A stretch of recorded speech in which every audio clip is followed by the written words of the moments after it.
Come on. So, when World War III does happen. It's already happening, nigga. What the fuck don't you get? Listen, what to eat today?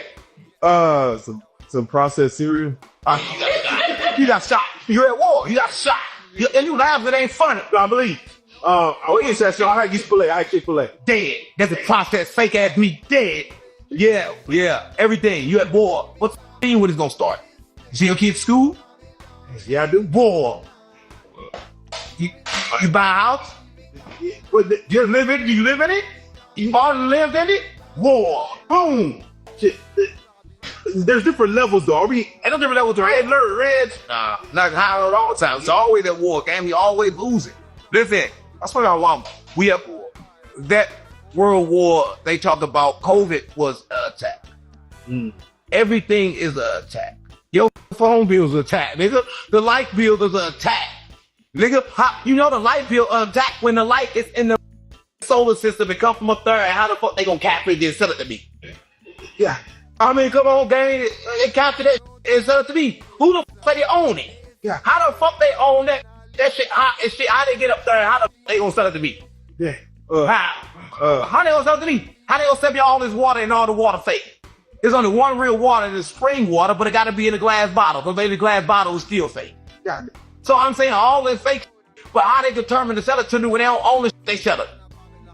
They don't own the land I'm buying. Who the sold the market this land? How the fuck America can sell it to me? Yeah, like, wait. So What they did that to sell it to me? You gotta have a deed to sell it to somebody else. What the fuck they did that? I don't think y'all understand. No. We understand. We have the war like that. Yeah, we at war. You gotta go buy the land. Yeah, where they buy it from? So that means I can go just take land from somebody and then go resell it. But if I do it, it's crime. There you go. Bullshit. You just gotta have the numbers. Yeah, America did. You gotta have the numbers. Yeah, the numbers. They did. We got numbers no matter what we do, we can't. King Leopold and Columbus are responsible for far more deaths than Hitler is. Nazism, for Césaire, was nothing but colonialism coming home to Europe. Hitler's crimes were unique, he wrote, but only because he applied to Europe colonialist procedures which until then had been reserved exclusively for Algeria, India, and Africa. And so long as those crimes had been applied only to non-European peoples, Europeans absolved it, shut their eyes to it, legitimized it. What had been hidden in the peripheries of the European empires made its appearance in Europe itself. But its origins were disguised, and so its arrival felt like a mysterious and sudden upheaval. The liberal theory that Nazism originated in a set of ideas about racial superiority was an attempt to explain this mystery. It presented fascism as an attack on European liberal government from the outside, but fascism was a pathology internal to liberalism. What was exceptional about Nazism was not the extremism of its racist ideas, but the application of such practices to Europeans. This is a picture in Johannesburg, South Africa. This is how they want it. And in that picture, I see everything that is happening today when people are trying to lobby for the system that has taken everything. They've taken your music. 20 years later, they told you, oh, we're canceling your award show. They're in a position where if you retaliate, they'll use the fact that they don't have to respect your privacy as a way to promote you as a villain. So just think about it. Do you see that lady? Who looks defeated? Who's on their knees? Who's dressed as if they're here to serve? And who looks like they're chilling out, reaping the benefits from everything that was taken? Stop falling for it, dog. You're at war for a lot more than what you think. Don't get comfortable in this world. One of the brothers said it in the 80s. Don't be a slave to no computer, because the children of man inherit the land and the future of the world is in your hands. So just hold your hands in the air. Back when rap music was about something, not I can go to the house and I forgot about it. I eat this bed and I tell her kids I got the fuck out of radical. Shut the fuck up. They told you that's the only thing you could do. In the 80s, they had rap that was revolutionary, and it would have grown, but they cut it out because they want things like this. This is your future if everything is in their hands. Remember that. Somebody said they blinded us with the bag. So that's not America in '89. So America was better? I don't know what they meant by The that. sisters used to line up on the street and be looked at like cattle, hoping they could clean somebody's house. Do you remember the sisters who had the courage to say hell no? That's what they showed on The Color Purple, the original one. It has Oprah. She said, "Oh, you want to clean my house?" A prideful woman would say, "Hell no." But they train you not to say hell no. They train you to laugh it off and be the cake mix motherfucker that you are. And everybody who speak up, you are ousted from what's good in society. It's starting to look like if you don't want to be a part of the American scripted dream, or if you don't want to work at these meaningless jobs, you get exiled from society. And it's starting to look like it's starting to seem like the world is just ran by cults. Like, if you're not a part of the cult, then we can't kick it with you. I don't think I'm too far off, I'm gonna be honest. Islam, shalom, hola, aloha, bonjour, osio, assalamu alaikum. It's your brother Zach Bay, Indigenous American Moor, coming to you live in full effect. Like, share, subscribe to my channel, hit that notification bell down below so you can be notified whenever I'm dropping new content. Leave a comment, interact with me. Thank you. I really do appreciate the viewership. Let's jump into another one. Today, I want to talk about a little topic I like to call prison nations. There's plenty of nations and countries around the world that are, the majority of the population are melanated people. You could say that they're originally melanated continents. But colonizers, European colonizers to be exact, have spread far and wide through the doctrine, using the doctrine of discovery, and allegedly conquering these lands for their Lord, or in the name of Christianity, using papal bulls written by the popes of those times. So nations like Australia, we know the Aborigines, the indigenous people, the aboriginals of the land. Australia was originally supposed to be a so-called a palm-colored or white utopia. All right, they wanted to wipe the natives clean from the land and pretty much populate that landmass with people of European descent, people of the Caucasian descent, right? But it failed. It didn't work. So they end up making it like a prison nation, They pretty much started importing all of their criminals from Europe there, a lot of the criminals, just like what originally happened in Mexicum or America, the United States, right? What originally happened, Europe emptied their prisons, the downtrodden, the lowlifes, the scum, the people who were exiled from society, religious exiles and things of that nature, criminals. They were exported out of Europe and they were sent over to the New World, America. They pretty much did the same thing in Australia.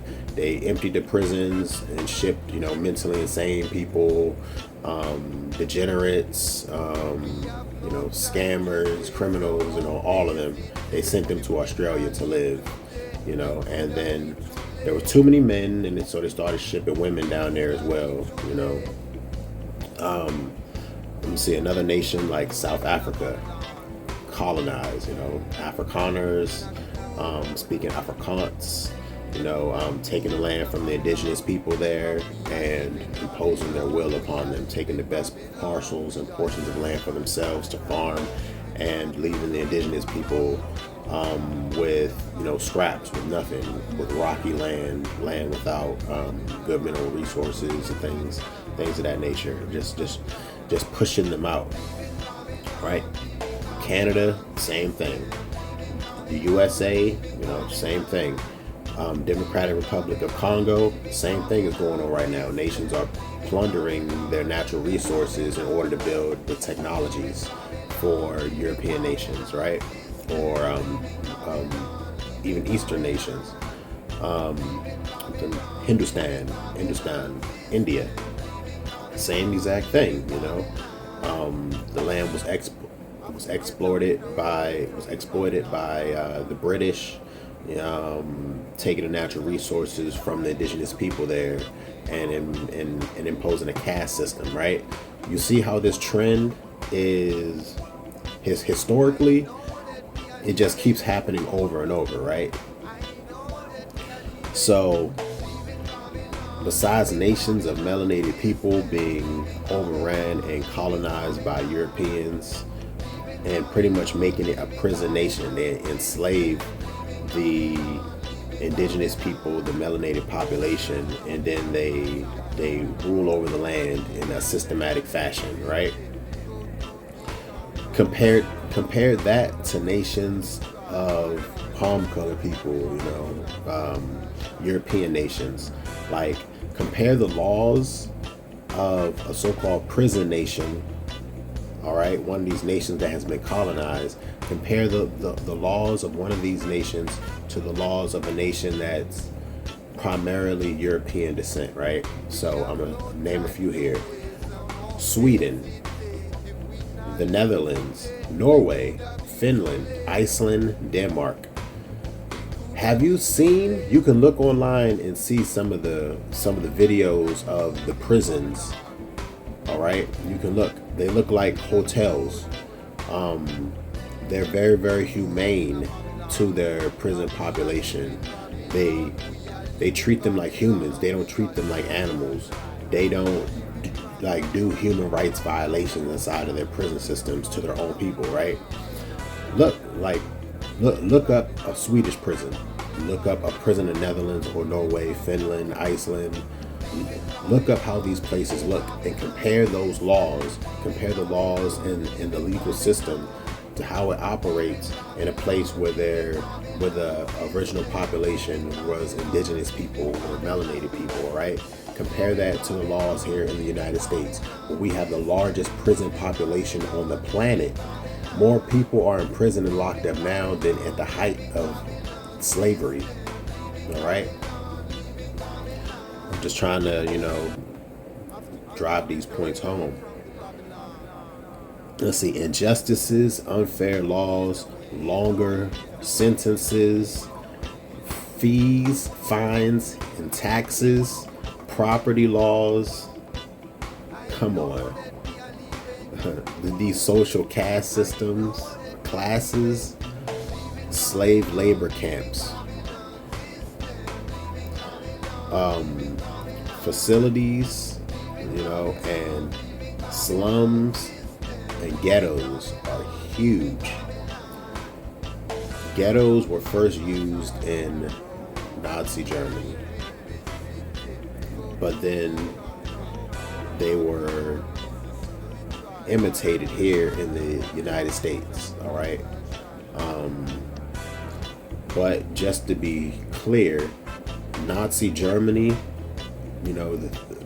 Germany, when it was at the height of the Third Reich, they took a lot of their inhumane practices and lessons and eugenics from America. Women like Margaret Sanger, the creator of Planned Parenthood, they actually give an award out called the Margaret Sanger Award, and I'm not sure if this is the last recipient of this award, but I know for a fact within the last few years, Hillary Clinton actually received that award, the Margaret Sanger Award for eugenics, who was a proud member of the KKK, the Ku Klux Klan, and she was a proud eugenicist, right? There's actually been reports now that the woman Virginia Fanny, who was a victim in the Jeffrey Epstein trials, she came out and was saying, and gave statements saying that all these palm color elites, William Gates or Bill Gates, You know, other extremely wealthy people, they pretty much spend all of their time and resources talking about eugenics, talking about trying to purify the master race, allegedly, right? Like some Aryan race type stuff. All right, like I'm just trying to drive this point home that it's a global pattern that everywhere these people set up, and the majority of the population are melanated people, they impose a system of subjugation. They impose unfair laws, an unfair and biased legal system. They fine and they tax the citizenry to oblivion. They force these people to work in labor camps, so-called private prisons. The rise of private prisons here in America is going up. I definitely know they're building more private prisons in Oklahoma, even on Indian territory.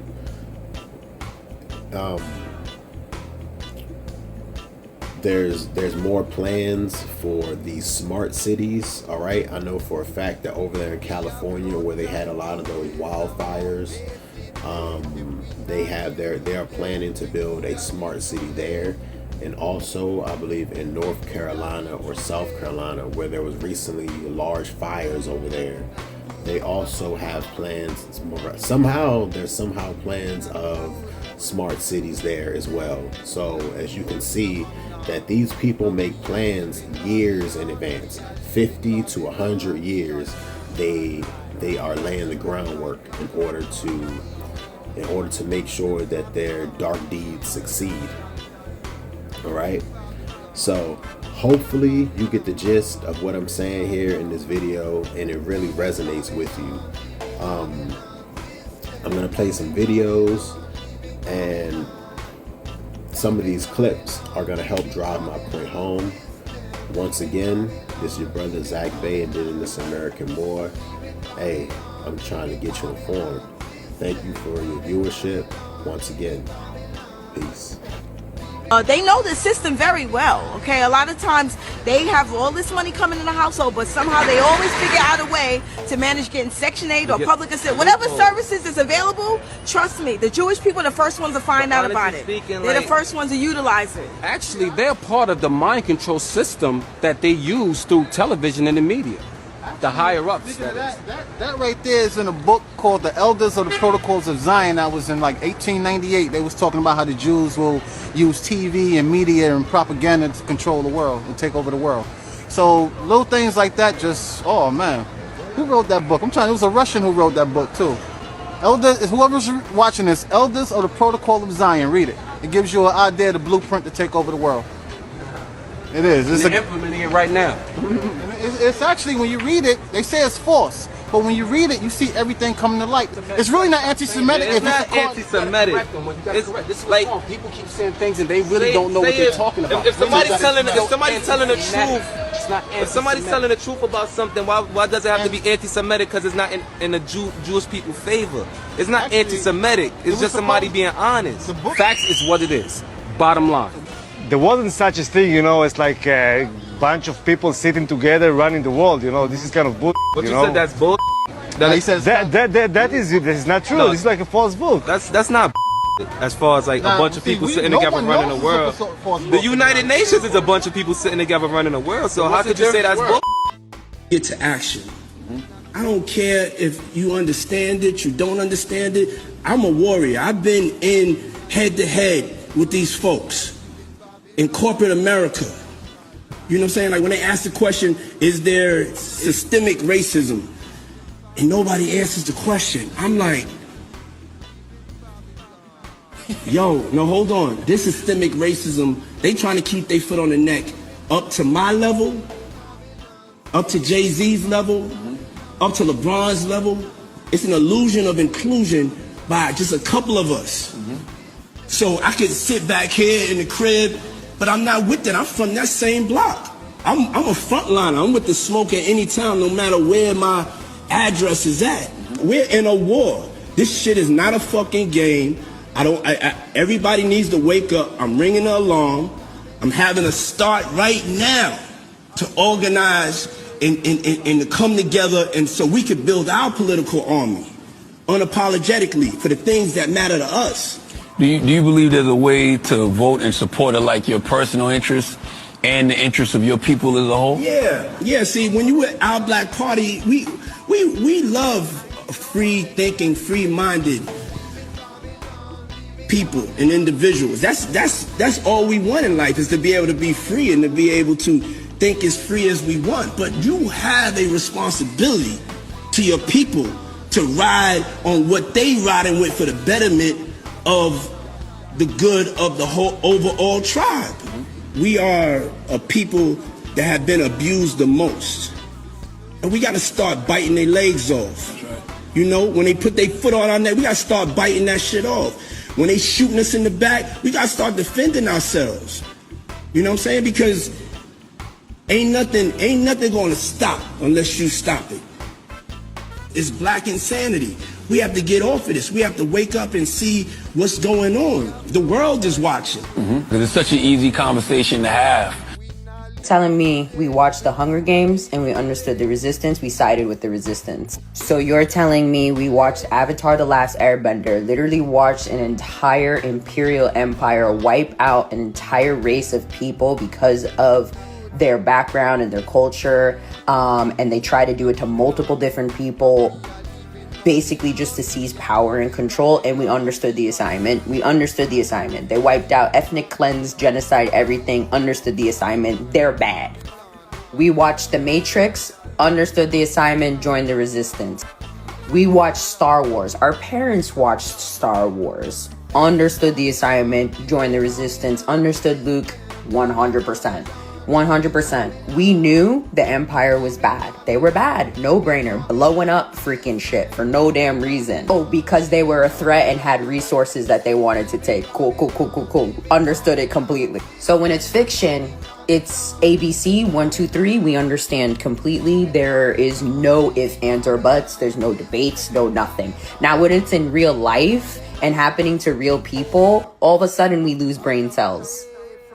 All of a sudden, we don't understand. Every black parent that have lost a child to the bullets of the enemy in uniform who's supposed to be a protector, you should go kill those enemies. That's your duty as a human being. And if you can't protect your family, you're going to bring a baby in this world, raise them up to a man, child, or woman, and then you're going to let somebody come and shoot them down like a dog in the street, not only going to court and get off and laugh in your face, but they pay them back pay. And you just don't get on TV and cry. No, your obligation is to go to your grave to avenge your children. That's your duty as a human being, black man.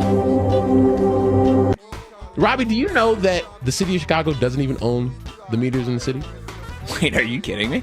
So in 2008. Wait, is this real? Yes. 100% real. That's why I didn't tell you in the this group seems chat. Flawed. Why did they do that? In 2008, former Chicago Mayor Richard Daley privatized the parking meters. And so the city leased the meters to a company known as Chicago Parking Meters LLC, based in UAE, United Arab Emirates, for $1.1 billion because the city needed the cash. Since then, the meters have generated over $2 billion. They really traded parking for cash considerations. So this is the yes. So Robbie, this isn't even the worst part. Deal. That Are lease, they the Bulls? That lease was for 75 years. There is still 58 years on that deal, and UAE, the Chicago Parking Meters LLC, has already gotten their money back and an extra $1 billion. How is this not like talked about as one of the worst trades of all time? Oh, it is one of the worst trades of all time. Like if we talk about Luka, like that's one of the worst trades I've ever seen. When you look at the international geopolitical apparatus, a lot of people are just fixated on Iran, Israel, and the United States government. They don't know that DC is no longer the capital of the United States corporation, because the corporation is basically phased out. And when you look at this picture right here on Google Maps, it shows you that DC is no longer connected to Washington, that means that they have to give the geographical landmass of Washington back to the Washita Moors that was connected to the land of Mu in Atlantis. What you gotta understand is that the Constitution of the Washita Empire Nation is recognized by the United Nations. And the reason that is because anytime that you're in the midst of a war, that is a Geneva Convention violation, to where they're no longer having jurisdiction over certain land masses. That's why you just see Washington without the DC, because they have to get a landmass back to the ones who was upholding the matriarchal order. Now, when you look at the neoclassical transgressive art at the Denver airport, it's going to show you a depiction of a leopard, which is an esoteric codex for those that was cursed with leprosy, which is the European Union. So it was not a coincidence when Dr. Malachi Z. York put out the publication Leviathan 666, it shows you Donald Trump at the bottom. And he put this book out in the year of 2003. When it comes to the Great Awakening process, there's something very significant about Denver. That's because Denver is going to be the new capital of the United States of America, because that's where they have the Chennai Mountain Complex, where they have the space station, where they have these deep underground military bunkers.